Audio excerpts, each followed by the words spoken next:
सभी को नमस्कार। आज हम लोग शुरू करेंगे एक नया टॉपिक जो एग्ज़ाम में बहुत ही महत्वपूर्ण क्वेश्चन पूछे जाते हैं यहाँ से। तो आज का टॉपिक हमारा रहेगा ग्रेविटेशन, गुरुत्वाकर्षण, जिसमें आप देखेंगे हर कम्पिटिटिव एग्ज़ाम में यहाँ से क्वेश्चन आपको मिलेंगे, कुछ ना कुछ मिलते ही रहते हैं, ऑब्जेक्टिव के रूप में और न्यूमेरिकल के रूप में। तो सबसे पहले हम लोग क्या करेंगे कि इस चैप्टर का जो बेसिक कंसेप्ट है थोड़ा सा हम लोग इसका जानकारी ले लेंगे। उसके बाद जानकारी होने के बाद, कंसेप्ट लेने के बाद, इसके बाद हम लोग ऑब्जेक्टिव और न्यूमेरिकल करेंगे। जो इस प्रीवियस ईयर में पूछा हुआ रेलवे में जितने भी सारे क्वेश्चन हैं उसका कलेक्शन किया हुआ है और न्यूमेरिकल का भी बहुत अच्छा कलेक्शन है। तो सबसे पहले बेसिक कंसेप्ट जानते हैं विद्यार्थीगण गुरुत्वाकर्षण चैप्टर से, उसके बाद हम लोग चलेंगे ऑब्जेक्टिव और न्यूमेरिकल की ओर। तो चलिए हम लोग चलते हैं इसका बेसिक कंसेप्ट की ओर, जिसका हम लोग चर्चा करेंगे। जो चैप्टर का नाम है ग्रेविटेशन, गुरुत्वाकर्षण। चलिए विद्यार्थीगण बेसिक कंसेप्ट की ओर आइए हम लोग पढ़ते हैं गुरुत्वाकर्षण का बेसिक थ्योरी और इसको समझेंगे बढ़िया से। उसके बाद हम लोग ऑब्जेक्टिव और न्यूमेरिकल की ओर चलेंगे। तो विद्यार्थीगण गुरुत्वाकर्षण चैप्टर का सबसे पहले जो स्टार्टिंग पॉइंट होता है वो इसी से होता है, ग्रेविटेशन से। गुरुत्वाकर्षण है क्या, व्हाट इज़ ग्रेविटेशन, गुरुत्वाकर्षण क्या है। तो गुरुत्वाकर्षण अगर हम चर्चा करते हैं इस पृथ्वी पर रह करके, तो गुरुत्वाकर्षण एक प्रकार का बल है जिसको बोलते हैं गुरुत्वाकर्षण बल। तो बोलता क्या है कि पृथ्वी किसी भी वस्तु को जिस बल से अपनी ओर आकर्षित करती है। जी विद्यार्थीगण, ये पृथ्वी है और इसके पास अपना एक बल है, ताकत है, तो वो किसी भी वस्तु को अपनी ओर आकर्षित कर लेती है। तो जिस बल से पृथ्वी किसी भी वस्तु को अपनी ओर आकर्षित कर रही है वह बल कहलाता है गुरुत्वाकर्षण बल। वह बल कहलाता है गुरुत्वाकर्षण बल।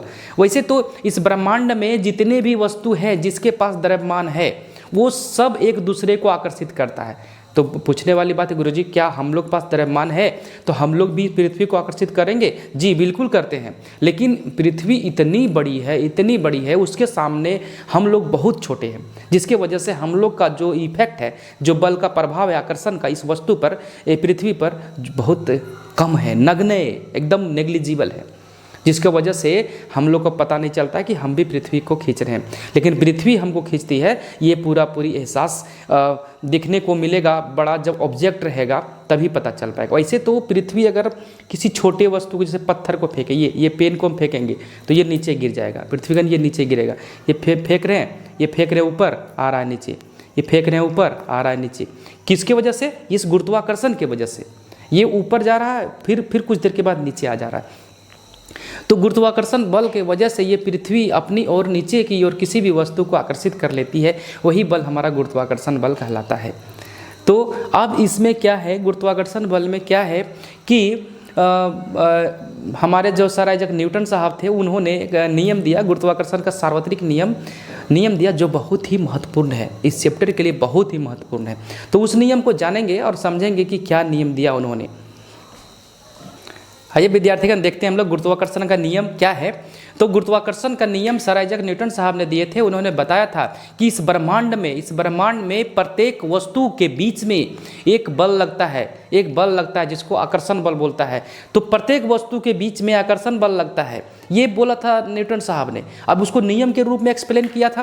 क्या किया था कि दो वस्तु अगर मान लेते, एक वस्तु ए है, मान लीजिए पृथ्वी है, और ये दूसरा वस्तु कोई है, हम ही लोग है या और कोई है, तो दोनों वस्तु के बीच में, मतलब दो वस्तु जो है कि ये पहला वस्तु, ये दूसरा वस्तु, तो किन्हीं दो वस्तुओं के बीच में लगने वाला जो आकर्षण बल होगा वो दोनों वस्तु के द्रव्यमान, मतलब m1 और m2 के गुणनफल के समानुपाती होगा। तो क्या कंडीशन पहला दिए थे न्यूटन साहब ने कि जो बल लगेगा, ये वस्तु है और एक दूसरा वस्तु, ये इसको अपनी ओर खींचेगा और ये वस्तु भी अपनी ओर खींचेगा इसको, ये वस्तु भी। तो प्रत्येक वस्तु के बीच इस ब्रह्मांड में आकर्षण बल लगता है, हमेशा आकर्षण बल लगता है, हमेशा आकर्षण बल, अट्रैक्टिव फोर्स बोलते हैं, अट्रैक्टिव फोर्स ऑफ अट्रैक्शन बोल सकते हैं आप। आकर्षण बल लगता है और आकर्षण बल क्या करता है, वस्तु को अपनी ओर आकर्षित करना चाहता है। तो ये इसको अपनी ओर आकर्षित करना चाहता है और इस वस्तु इसको अपनी ओर आकर्षित करना चाहता है। तो वह बल क्या है, वह बल जो बोले थे न्यूटन साहब ने कि F जो होगा, जो बल होगा, F जो होगा, F का जो मान होगा हम लोग का, वो समानुपाती होगा किसके, द्रव्यमान के गुणनफल, द्रव्यमान के m1 इंटू m2 ये द्रव्यमान के गुणनफल के समानुपाती होगा, पहला कंडीशन दिए थे, पहला कंडीशन दिए थे। दूसरा क्या बोले थे, दूसरा जो बोले थे ये जो बल होगा ये व्युत्क्रमानुपाती होगा, ये व्युत्क्रमानुपाती होगा दूरी के वर्ग के। ये दोनों के बीच में जो दूरी है मान लीजिए r है, दोनों के बीच में की दूरी को मान लेते हैं r है, तो ये जो दूरी होगा उसमें अगर जो दूरी जो होगा उसका जो बल का अगर प्रभाव देखेंगे, बल का प्रभाव, तो बल जो होता है दूरी के साथ इसका वर्ग के व्युत्क्रमानुपाती होता है। अब ये क्या है, अब ये क्या है, ये है कि दूरी बढ़ने से, दूरी का मान बढ़ाने से बल का मान घटेगा।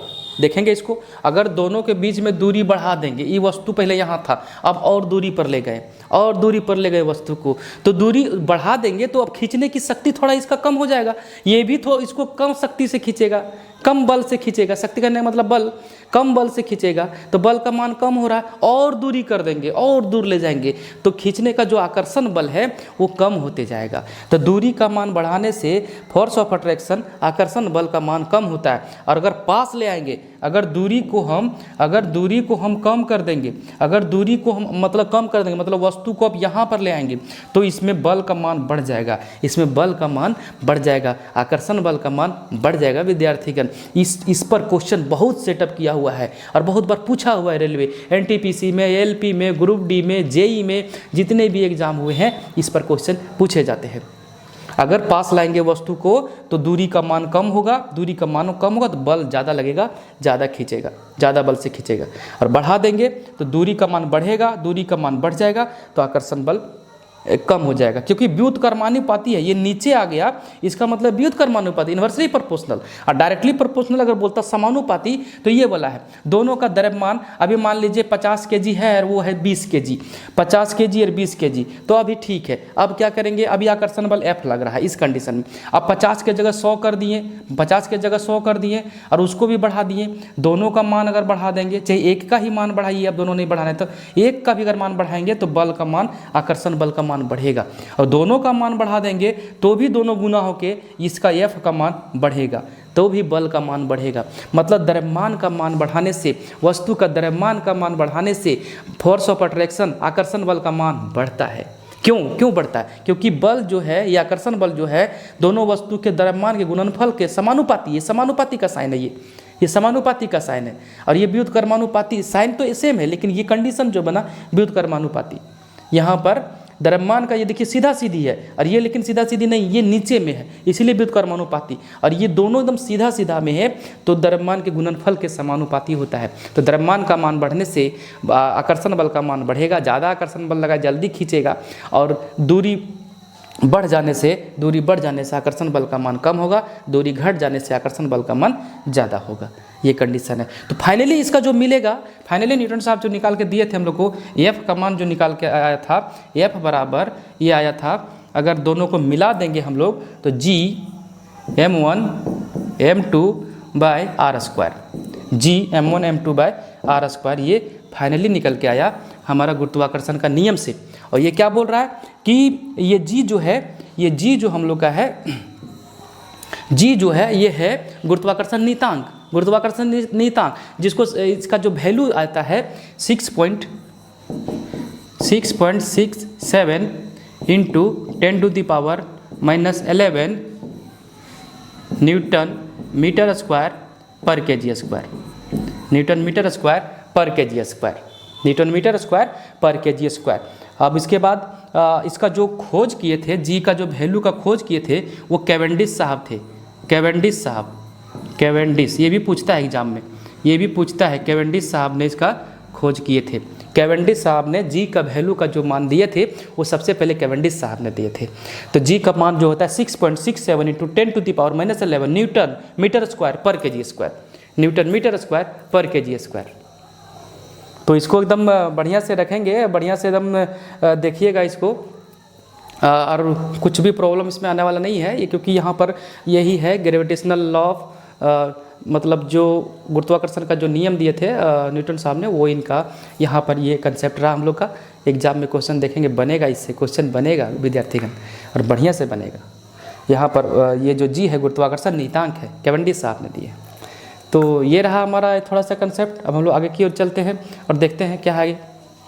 ये नेक्स्ट टॉपिक कवर करते हैं विद्यार्थीगण, भार। भार बराबर देखेंगे हम लोग पढ़ेंगे भार क्या होता है। जैसे किसी भी वस्तु अगर इस पृथ्वी पर है तो उस वस्तु में द्रव्यमान है और उसमें एक पृथ्वी अपनी नीचे और खींच रही है, जिसको बोलते हैं, जिस त्वरण से खींच रही है जिसको बोलते हैं गुरुत्वीय त्वरण, स्मॉल जी से डिनोट करते हैं, जिसका वैल्यू जी बराबर होता है 9.81 मीटर प्रति सेकंड स्क्वायर। कभी कभी जी का वैल्यू जो होता है वो अप्रॉक्सीमेट ले लेता है 10 मीटर प्रति सेकंड स्क्वायर। तो कंडीशन ये है दोगो, ये है हमारा स्मॉल जी का गुरुत्वीय त्वरण का जो कहानी कभी कभी पूछता है। अभी वैसे तो हर एक टॉपिक में आपको इसका न्यूमेरिकल देखने को मिलेगा, गुरुत्वाकर्षण से जो भी संबंधित है तो वहाँ पर सॉल्व होगा, लेकिन फिलहाल अभी थ्योरी के रूप में हम लोग जान रहे हैं। तो भार जो होता है, भार जो हम लोग का होता है, भार बराबर होता है, इस पृथ्वी पर भार का अगर बात करेंगे तो किसी भी वस्तु का भार का अगर बात करेंगे तो द्रव्यमान गुना गुरुत्वीय त्वरण, द्रव्यमान गुना गुरुत्वीय त्वरण,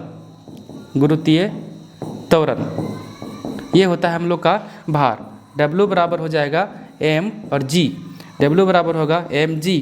द्रव्यमान वैसे भार है तो भार जो है वस्तु का जो भार निकलेगा वो एक गुरुत्वाकर्षण बल के बराबर होगा, क्योंकि पृथ्वी किसी भी वस्तु को खींचता है तो mg से खींचता है, जो नीचे लगता है वो g तो लगा ही रही है और उस पर द्रव्यमान कितना, दोनों गुणनफल वही भार जो होता है गुरुत्वाकर्षण बल के बराबर हो जाता है।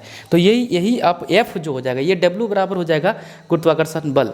तो यही हमारा जो निकलेगा, इसका एसआई मात्रा का बात करेंगे तो न्यूटन हो जाएगा विद्यार्थीगण, एसआई मात्रा का बात करेंगे तो न्यूटन हो जाएगा। और फिर अगर दूसरा पूछता है तो केजी मीटर प्रति सेकंड स्क्वायर हो जाएगा आगे अगर पूछेगा तो, लेकिन अभी न्यूटन याद रखेंगे। भार जो होता है वो गुरुत्वाकर्षण बल के बराबर होता है, किसी भी वस्तु का भार जो होता है द्रव्यमान गुने गुरुत्वीय त्वरण जी के बराबर होता है।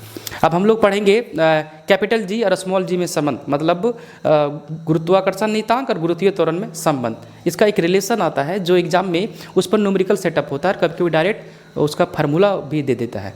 तो आइए देखते हैं, आइए विद्यार्थीगण देखते हैं हम लोग जी मतलब गुरुत्वाकर्षण नियतांक और गुरुत्वीय त्वरण में संबंध क्या है।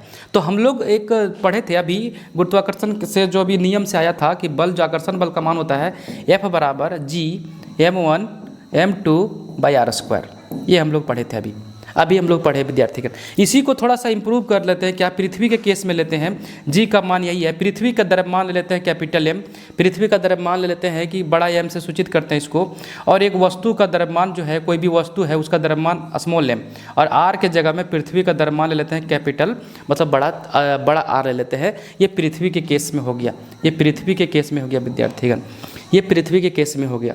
दूसरा लेते हैं हम लोग भार बराबर अभी पढ़े, W बराबर अभी हम लोग पढ़े क्या, mg, और यही W विद्यार्थीगण, यही W जो होता है गुरुत्वाकर्षण बल के बराबर होता है। अभी बता रहे हैं यही W जो होता है, भार जो होता है गुरुत्वाकर्षण बल के बराबर हो जाता है। इसको इक्वेशन 2 लेके चलते हैं, इसको इक्वेशन 2 लेके चलते हैं। अब हम लोग यहाँ पर क्या करते हैं, इसको सॉल्व करके दिखा रहे हैं, इसको कैलकुलेट करके दिखा रहे हैं विद्यार्थीगण। क्या दिखा रहे हैं, तो इसके जगह में mg लिख देते हैं, mg लिख देंगे, और ये जो फार्मूला है g m और m बाई आर स्क्वायर, इसको रख देते हैं, m से m कट गया, बच गया g बराबर जी एम बटा आर स्क्वायर, और ये हमारा जाके निकल के आया स्मॉल जी और कैपिटल जी में संबंध, मतलब जी और जी में संबंध। ये जी जो है, ये जी है पृथ्वी नहीं गुरुत्वाकर्षण नियतांक, कैपिटल एम जो है पृथ्वी का द्रव्यमान है, और ये जो आर है पृथ्वी की त्रिज्या है, ये आर जो है पृथ्वी की त्रिज्या है, और जी है गुरुत्वीय त्वरण।